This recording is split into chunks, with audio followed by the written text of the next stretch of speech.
Hoekom sê mense altyd jy het geen tekvaardigheid nodig om geld te maak aanlyn nie? Omrede jy 'n klaar webwerf gaan kry, jy kry sales funnels, jy kry outomatiese stelsel.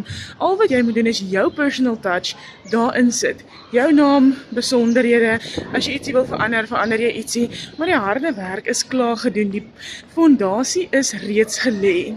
Jy kom sit net die verf op, maak mooi verf om jou kleur en dan kan jy begin geld maak aanlyn. En aanlyn geld maak, die besigheid wat ek doen, verdien jy 100% wins. Jy het 1 keer opstelkoste en jy het geen maandelikse uitgawes nie. Ek bedoel, jou tweede kliënt sit jou reeds in profit mode, né? So, wat het jy om te verloor?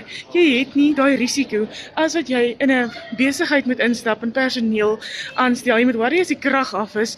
Ek het by so 'n plek gewerk, as die krag af is, moet ons ingaan want die roomys gesmeld. Jy moet generator hardloop en bokse op die yskaste sit.